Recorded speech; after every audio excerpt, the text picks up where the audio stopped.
Bonjour à tous et bienvenue dans ce nouveau numéro de Savoie Actu. Nous sommes le mardi 14 juin et pour nous accompagner cette semaine, le député maire d'Aix-les-Bains, Dominique Dor. Bonjour. Bonjour. Dominique Dor, vous avez 56 ans, vous êtes maire de la cité thermale depuis 2001 et député de la première circonscription de Savoie depuis 1997. Première question, actualité chaude, c'est la loi du travail.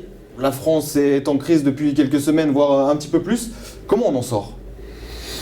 Comment on en sort? J'en sais rien. On en sort, à mon avis, il n'y a pas 50 manières. Le gouvernement s'est mis dans une ornière, s'est mis dans une impasse. S'il recule complètement, il perd le peu de crédibilité qui lui reste. Donc il ne peut pas faire ça. Donc il est obligé de négocier à nouveau et, à mon avis, de vider encore un peu plus la loi de son contenu. Comment vous la jugez, vous, cette loi? Est-ce qu'il y a des efforts à faire, effectivement, et elle les propose? Nous, on trouvait qu'elle était assez audacieuse quand elle a été présentée. Certains d'entre nous, dont moi, étaient même prêts à la voter. Et puis, au fur et à mesure des arbitrages, des discussions, des négociations, des renoncements avec notamment les partenaires sociaux, il nous semble qu'il n'y a quand même plus grand-chose dans la loi. Et donc, si vous voulez, aujourd'hui, c'est ce que dit le gouvernement, d'ailleurs, il dit qu'il n'y a plus de raison de faire grève sur la loi. Et en fait, on est dans une grève qui est politique, avec un sentiment de, je pense, trahison très fort des organisations syndicales qui ont soutenu le gouvernement, enfin, qui ont soutenu l'élection de François Hollande, et qui ne se retrouvent pas du tout dans ce qui a été fait. Donc on est plus, de mon point de vue, sur une grève politique. Autre actualité un petit peu chaude au national, c'est les primaires à droite. Vous soutenez François Fillon, ce n'est pas un secret. Il y a une multitude de prétendants. Et puis il y a Nicolas Sarkozy qui ne s'est pas déclaré, mais qui semble faire campagne avec le parti. Ça vous pose un problème ? Le fait qu'il ne soit pas déclaré, non, même si c'est un secret de polichinelle. Il sera candidat à cette élection et c'est parfaitement son droit. Le fait qu'il fasse campagne avec le parti, ça me gêne un peu plus et ça me rappelle un peu ce que j'avais dénoncé à l'époque dans la campagne précédente pour l'élection du président du parti avec Jean-François Copé qui utilisait les moyens du parti de la même manière. Donc voilà, il faut être très vigilant. C'est une question d'éthique personnelle et j'espère que les limites sont bien claires entre la campagne d'une part ou la pré-campagne et le parti politique. Si François Fillon ne sortait pas vainqueur de cette primaire, vous rallierez, vous soutiendrez sans concession le candidat élu ? Oui, je soutiendrai de toute façon le candidat qui sortira de cette primaire. Qui qu'il soit, mon candidat préféré c'est François pour diverses raisons. Si ce n'était pas François Fillon, oui, je soutiendrais celui qui sortira. Je considère vraiment qu'on a besoin de changer profondément l'exercice du gouvernement. On n'a pas toujours été très bon, franchement, mais ce gouvernement est lamentable. Donc voilà, il y a vraiment un besoin de changement vital, je pense, et probablement assez urgent quand on voit les tensions dans le pays. Sans doute un besoin assez urgent. Sur ces présidentielles, le principal adversaire, ce sera la gauche, le Front National, l'UMP lui-même, enfin les Républicains eux-mêmes. Vous avez raison, vous décrivez le vrai paysage. Il y a à la fois des risques internes, toujours, parce qu'il y a quand même des divergences de personnes et de tempéraments qui sont très forts, pas tellement finalement de lignes politiques, mais plus de personnalités.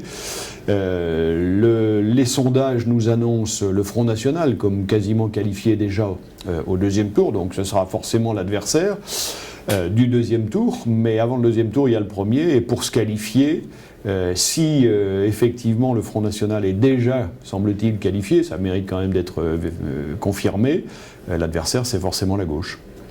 Un petit mot sur Nicolas Sarkozy. On sait qu'il vous a mis dans une situation compromettante avec le financement de sa campagne. Vous étiez à ce moment-là trésorier du parti.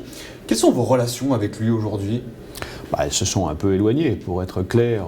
C'est vrai que moi, tout cet épisode post-élection présidentielle de 2012 m'a profondément meurtri, m'a d'une certaine manière un peu coupé dans le petit élan national que je pouvais avoir. Voilà, et comme je ne sais pas à qui je dois le bonheur d'être dans la situation où j'ai été. Je pense que les choses sont en train d'ailleurs de se dissiper. Voilà, je suis forcément un peu plus distant par rapport aux acteurs de l'époque. Est-ce qu'il y a encore des choses, alors vous avez été entendu en tant que témoin assisté, hein, si je ne me trompe pas, où on en est justement l'instruction vient d'être close, vous en avez fait d'ailleurs, je crois, référence, et donc la question est de savoir qui, une fois que cette instruction est close, il y a 14 personnes mises en examen, 2 ou 3 comme moi, sous le statut de témoin assisté. Donc la question est de savoir qui va franchir l'étape suivante, si je puis dire, c'est-à-dire être invité, le mot n'est pas tout à fait juste, au procès qui va se dérouler. J'espère, évidemment, mais je ne suis pas le seul à espérer, bénéficier d'un non-lieu à l'issue de cette procédure d'instruction, dans lequel je crois qu'on a clairement fait apparaître que, je crois que d'ailleurs j'espère, je pense que les juges n'ont plus beaucoup de doutes là-dessus, que j'ai d'abord été abusé dans cette procédure, puisqu'il a été reconnu que ma signature a été imitée ou scannée 18 fois sur 21, je crois, qui me sont reprochées. D'accord. Allez, on va revenir à des choses un petit peu plus savoyardes. Légère, je sais pas. Un peu plus savoyarde, le Lyon-Turin. Je sais pas si c'est pas très léger. Je sais pas si c'est léger le Lyon-Turin. Vous étiez d'abord pour ce projet. Vous êtes aujourd'hui contre, au même titre que des personnes comme Daniel Ibanez, Éric Piolle, le maire écologiste de Grenoble. Un trio assez inattendu. Insolite, évidemment. Vous menez le même combat, tous les trois. Non, on ne mène pas tout à fait le même combat, probablement. Éric Piolle, je ne le connais pas très bien. Je pense que lui, il est plus sur un combat politique, idéologique, d'une certaine manière, sur la décroissance, sur des choses comme ça, qui sont un peu son credo politique. Moi, je ne suis pas du tout sur ce schéma-là. Moi, je mène un combat pragmatique. Je considère qu'on nous a menti de A à Z sur ce dossier depuis 30 ans. On nous justifiait à l'époque le Lyon-Turin en disant le trafic des camions va tripler à travers les Alpes françaises en 20 ans, sauf que ça fait 20 ans, donc on a vu que le trafic n'avait pas triplé, il n'a pas bougé en réalité. Donc pour moi c'est un mensonge inouï de la part des experts sur lesquels on s'appuie forcément dans ce genre de dossier, donc je ne les crois plus. Et par ailleurs, je pense que le chèque qu'il faudra faire sur un projet comme ça sera de l'ordre de 30 milliards d'euros. Et je ne crois pas une seconde que ni le gouvernement italien, ni le gouvernement français, et probablement pas non plus l'Union européenne, aura les moyens de le faire. Donc je pense que, si vous voulez, c'est un projet qui a eu probablement qui a été l'objet d'une vraie intuition dans les années 80. Le monde a complètement changé depuis les années 80. Je rappelle chaque fois que Perfit a écrit « Quand la Chine s'éveillera » en 78. Donc la Chine, elle s'est non seulement éveillée, mais elle n'a pas été la seule. Mais vous voyez, les centres de consommation, de production ont été chamboulés à travers le monde, et nous, on considère qu'il faut toujours faire passer les marchandises au même endroit. C'est totalement absurde, et je pense que ce projet ne se fera jamais. Oui, la suite justement, c'est quoi pour vous? C'est tout abandonner, arrêter les engins, arrêter... Moi, j'ai ma voix, j'essaye de la faire valoir. Je le fais jamais dans des conditions violence. C'est pour ça que je suis jamais dans les manifs avec les notables ou les gens comme ça. Bon, moi, c'est pas du tout mon style, même si au fond, on défend d'une certaine manière le même objet. Je continuerai à plaider sur ces arguments-là. Je considère que Daniel Ibanez, qui est pourtant pas un ami politique, est celui qui, de loin, en Savoie et probablement même ailleurs, connaît le mieux le dossier. Il y a beaucoup de gens dans ce dossier qui relayent simplement des espèces de phrases toutes faites, une espèce de politiquement correct, que je n'approuve pas. Voilà, mais après, je ne peux pas faire plus que ma petite voix dans ce concert. Allez, on revient chez vous, à Aix-les-Bains. Un des sujets chauds là aussi, c'est ces fameuses tours. Presque envie de les appeler les tours infernales que vous envisagez de construire sur les anciens termes d'Aix. Le projet divise. Est-ce qu'il est assez abouti? Est-ce qu'il a été mal expliqué à vos administrés? Est-ce qu'il est ficelé et ce sera comme ça? Non, alors il a été mal expliqué, il a été manipulé par ailleurs. Bon, peu importe, la vérité c'est que ces tours ces 2 tours qui sont nécessaires, dont la consistance est nécessaire pour équilibrer financièrement le projet de rénovation du patrimoine, ces 2 tours, moi depuis le premier jour, je considère qu'elles sont difficiles à vendre, à faire passer, à faire accepter dans un paysage aixois où il n'y a pas d'équivalent. Il y a des immeubles assez hauts, il y a des 14 étages, là on parle de 17, donc c'est pas non plus totalement déconnecté, mais voilà, on comprend bien que c'est un sujet. On est aujourd'hui au travail avec l'équipe d'architectes et sous ma demande pour changer la configuration de ces logements. La seule certitude, la seule chose dont on a besoin, c'est de faire 10 000 mètres carrés de logements à commercialiser pour, avec les recettes au fond de cette commercialisation, financer la rénovation du patrimoine. Mais les tours ne sont pas une obligation. Elles sont pour l'instant la seule option que les monuments historiques ont validée. D'accord.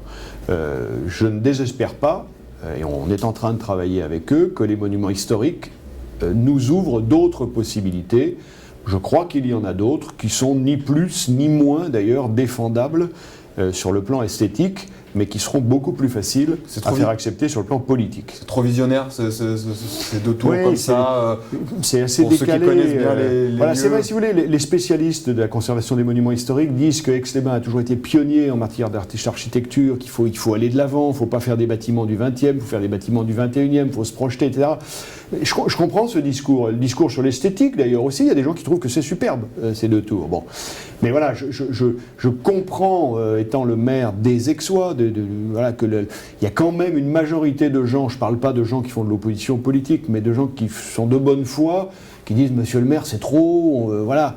Et dans ma propre famille, pour vous dire la vérité, dans mes amis, j'ai des gens qui hésitent entre les 2 options. Voilà. Tout le monde n'est pas Donc, forcément si je convaincu. peux ne pas faire ces tours, je ne les ferai pas. Alors, vous êtes maire d'Aix-les-Bains.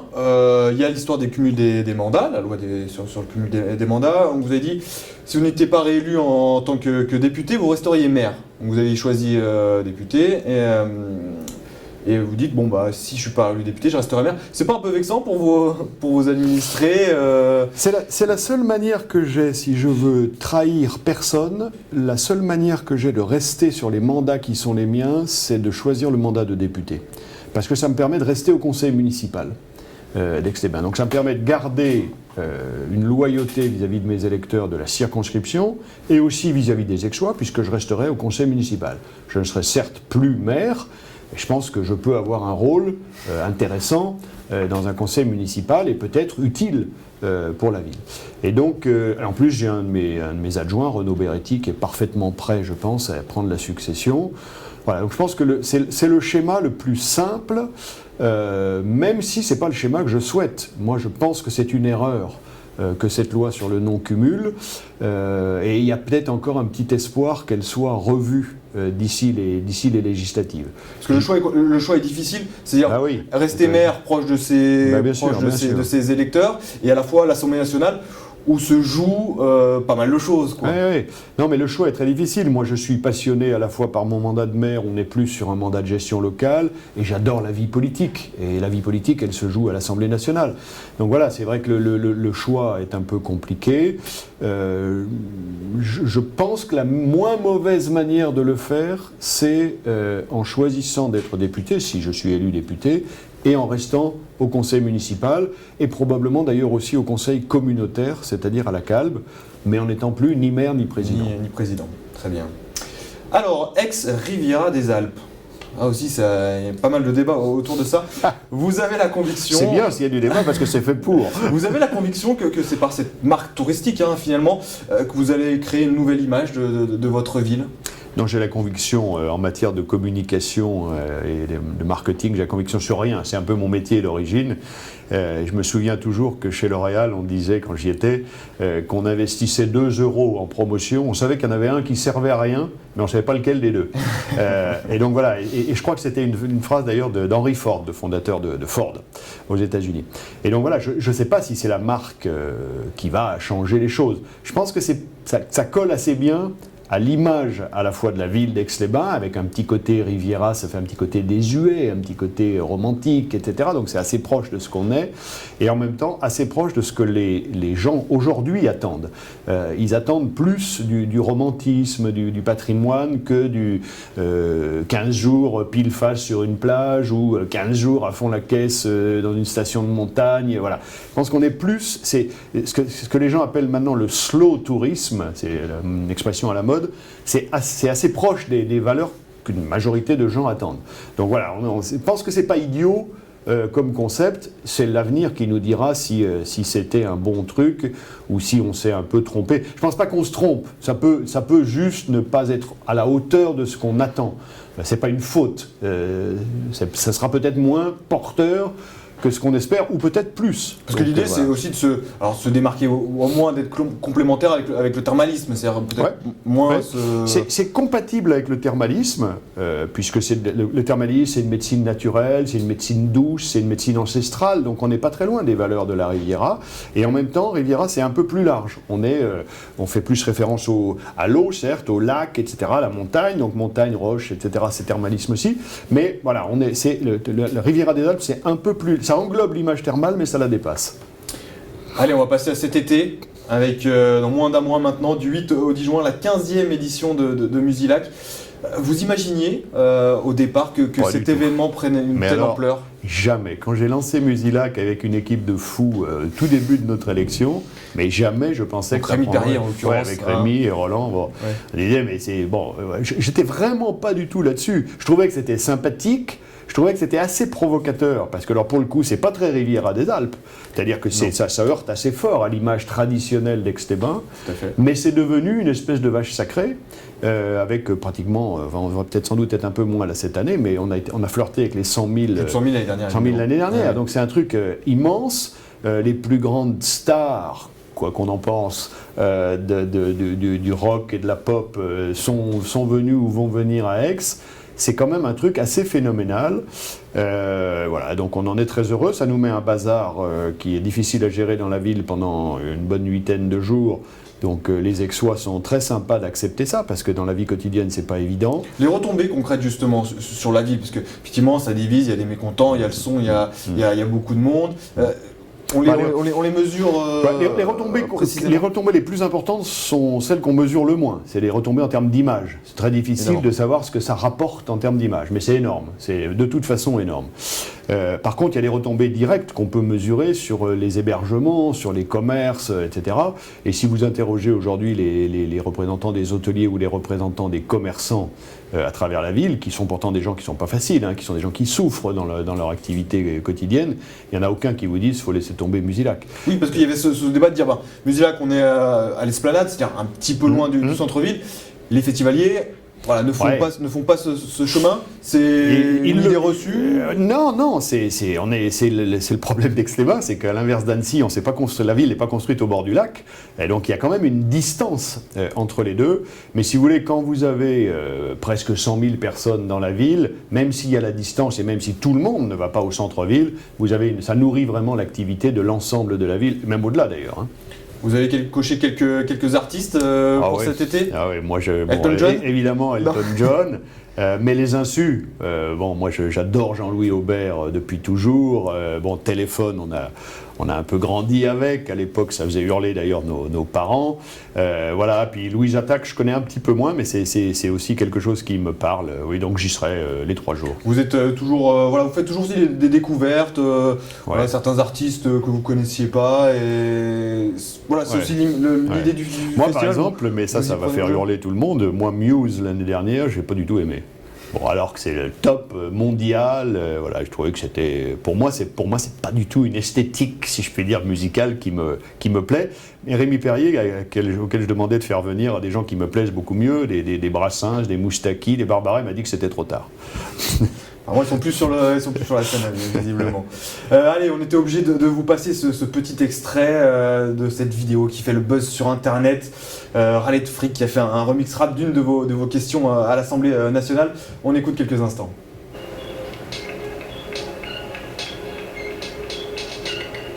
Vous aviez promis la croissance, elle est à zéro.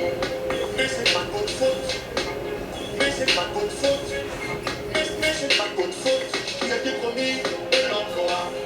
chômage va perdre son record historique. Mais c'est pas de votre faute.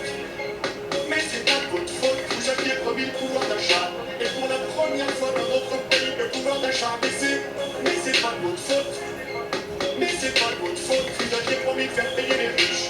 Mais les riches sont partis. Et c'est les classes moyennes qui payent. Mais c'est pas de votre faute. Alors qu'est-ce que ça vous inspire? Un petit commentaire? Ouais, au début, j'étais partagé, j'étais un peu surpris parce que moi, je connais pas ce garçon. Puis voilà, je trouvais que c'était quand même gonflé de reprendre une de mes productions pour la transformer. Puis c'est un peu comme Musilac. J'étais un peu sceptique au début et il y a j'ai tellement de gens, de jeunes en particulier, qui me disent mais c'est génial, on vous connaissait pas, bon, qui du coup sont venus un peu à la vie politique et un petit peu à ce que je fais avec ça, que voilà, mon avis a complètement changé. Et puis voilà, c'est comme ça, c'est la réalité d'aujourd'hui. Je ne peux pas empêcher ça, je ne l'ai pas souhaité et je ne souhaite pas non plus l'arrêter. Voilà, donc je trouve que c'est assez sympa. C'est une manière totalement inattendue et que je respecte et que voilà, chapeau à Monsieur Frick. Oui, peut-être que d'une part, ça amène peut-être plus de jeunes à la politique. Bon, on va pas lui plus d'objectifs oui, voilà, c'est pas non plus ça, le oui, truc. Voilà, ça change pas la vie, mais c'est une parenthèse marrante, rigolote dans ma vie politique. Allez, pour terminer, une question foot. Évidemment, on est en plein Euro. Le parcours des Bleus, votre finale, quels sont vos pronostics? Je ne sais pas si je suis qualifié pour faire ça, mais bon, évidemment, moi je souhaiterais que la France soit... Ça nous ferait du bien hein, d'avoir un petit moment de fierté nationale, alors qu'on a tous le moral dans les godasses, ça ferait du bien. Donc j'espère que ce sera le cas. Et après, j'ai deux adversaires préférés. L'Italie, parce que c'est nos voisins et on a avec eux une relation qui est quand même unique, faite d'ailleurs à la fois d'amour et de détestation. Et peut-être un peu la même chose avec les Anglais, par exemple. Les Allemands aussi. Et les Allemands aussi. Donc, mais ce sera peut-être les Espagnols. Donc voilà, je ne suis pas capable de faire un pronostic, mais j'espère qu'on sera en finale. Et puis si on peut gagner, c'est génial. Merci beaucoup, Dominique, d'avoir été avec nous. Merci. Merci à tous. À la semaine prochaine. Au revoir.